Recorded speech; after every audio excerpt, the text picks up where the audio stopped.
How's it going, YouTube? Today I decided to do something differently today. I was going through my PC documents the other day, and I came across a folder containing old CSC assignments from college. So I thought to myself, hey, why not? Make a video doing an old CSC assignment from college. So with that being said, those of you that are new to the channel, my name is Trey. And if you haven't already, hit that subscribe button and hit that notification bell if you want to watch more of my videos. All right, let's get straight to the code. All right, so as we're going through the assignment, I will be going down the list of instructions. Oh yeah, and before we do that, I need to turn on my professor voice. I'll be right back. The purpose of this assignment is to practice managing array data and implementing string algorithms. For this assignment, you will implement a version of the string class.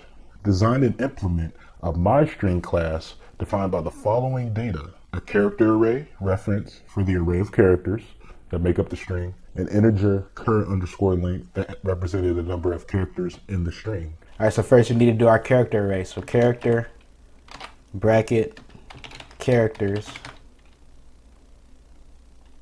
Next, an integer char_length. So int char_length. All right, next, add the following methods to your class: a constructor that initializes the array to null and char_length to 0, and a constructor that takes a string parameter and initializes the character array to the characters in the string. Char_length should be appropriately initialized. What? Bro, what are you talking about, man? All right, so for our constructor, we'll have public myString empty parameters. Inside our constructor, we're going to say characters to null and char_length to 0. All right, so for our second constructor, we have public myString, and then our parameter, we got string, lowercase string. Inside of our constructor, we're going to set char_length to string.length. Next, we're going to have characters equal to new character, and we're going to make it the size of our char_length. And that marks the end of our constructors. Oh yes, I needed to add a correction to the code. So earlier when we created a myString constructor and passed in a string as our parameter, I didn't initialize the value. So yeah, we set char_length to our parameter string.length. We set our characters data field to a new character with the size of our char_length. And then we do a for loop adding each character from our from our string parameter to our characters data field array. So next, I'd like you to add a length method that returns the number of characters in the string. So we're going to have public int length, and inside our length method, we're going to say return char_length. Yeah, you can skip this one. Next, you need to add a toString method that returns a string representation of the myString object. All right, so for our toString method, we're going to have public string toString, nothing in our parameters. Inside of our toString, we're going to have a string myString, and we're going to set for int I is equal to 0, and we're going to have I less than characters dot length I++. Oh, don't forget to initialize your string. But inside of our for loop, we're going to have my string plus equals to characters at I.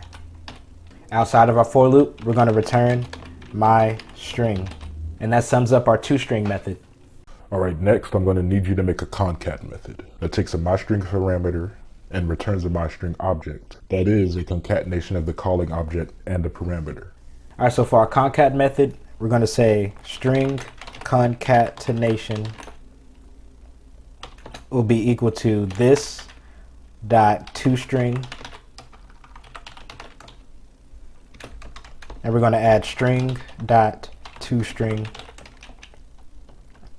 and we're going to set my string concat to new my string, and we're going to pass in concatenation,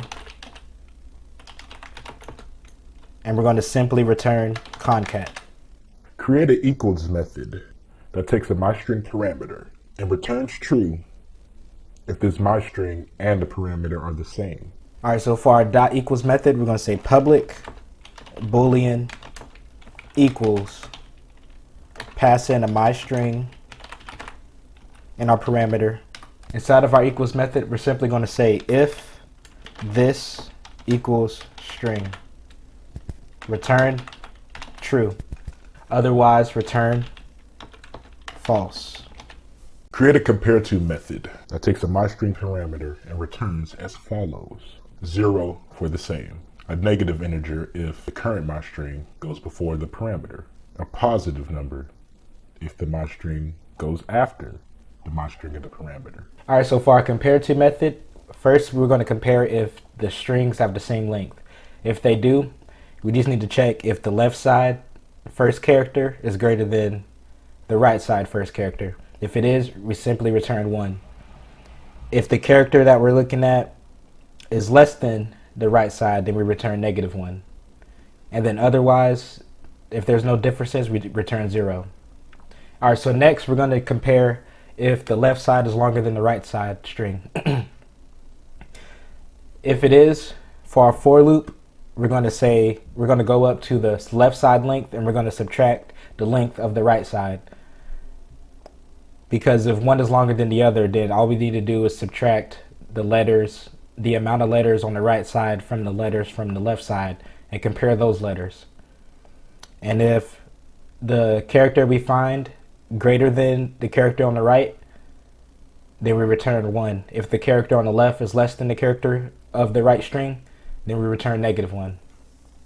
All right, so for our last comparison, we're going to check if the left side string is shorter than the right side. If it is, we're going to have a for loop that goes up to the right side string and we're going to subtract the length of the left side string. It goes with the same concept of our second comparison. But if the character on our left side is less than the character of our right side, we return -1. If the character on the right side, if the character on the left side is greater than the character on the right side, we return +1. And then otherwise we return 0. So that sums up our compare to method. Create a get method that takes an integer and returns the character at that index location. All right, so for our get method, we're going to say public character or public char get int index in our parameter. Inside of our method, we're going to simply say return characters or this dot characters at index. All right, create a to upper and a to lower method that returns a myString in either uppercase or lowercase. All right, so for our to upper and to lowercase methods, we're going to be using a little character coding. So for our to upper, we're going to do a for loop going through our dot characters array from our data fields, from our myString data field. And then we're going to simply subtract 32 from each character in our array, which converts all our characters to uppercase. For to lower, it's the complete opposite. We go through our character array from our data field and we add 32 to each character, which will turn every character to lowercase. And that's how you do to upper and to lower in our myString class. Yes, you can skip the index of and the last index of methods. Yes, for your last two methods, I would like a substring with int with 1 parameter and your second substring with 2 parameters, and return a myString in both of those substring methods. All right, so for our first substring, we're going to check if n is less than 0 or n is greater than this dot characters dot length. And if it is, or if it's out of bounds in terms of our indexes, we're just going to return our original myString. Else, if it's not out of bounds, we're going to create a string called new string. We're going to create a for loop running through our current myString, and we're going to add each character from our bound that we set in our parameter. So at int n, which is whatever number we put in. So say we put index 2. Our for loop is going to run from index 2 all the way to the end of our characters array from our data field of mystrings. So new string is going to add each character from those bounds that we set in our parameter. And then our new mystring is going to take in that new string as a parameter for a new mystring object. And then we're going to return that new mystring object. For the second substring, same concept. This time we're going to check if n is less than 0 or n is greater than our array length or character array length from our data field of mystring. And if it is, we're just going to return our original mystring.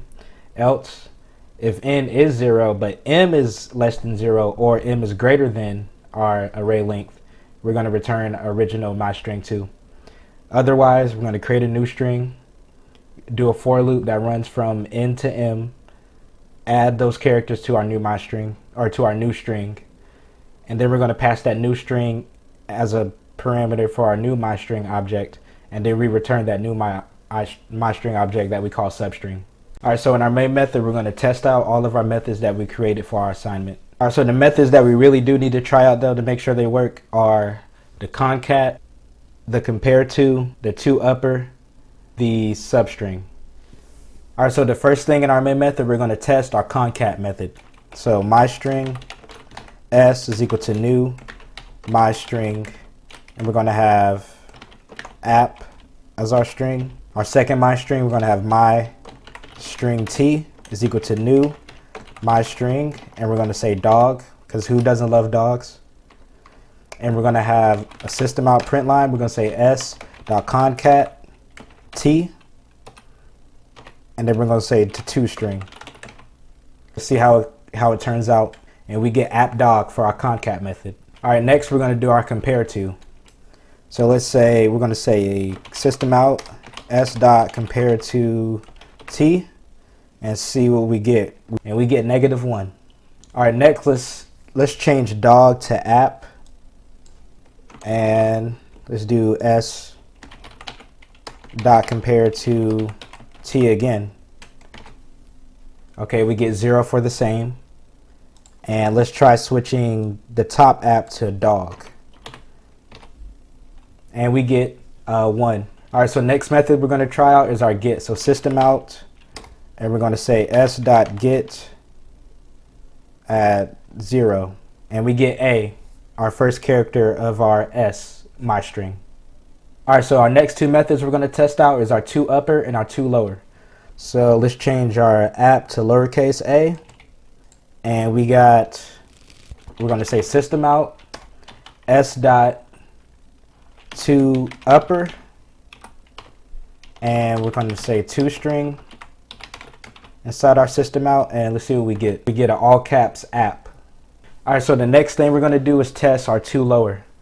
So this time we're going to change lowercase app to uppercase bat,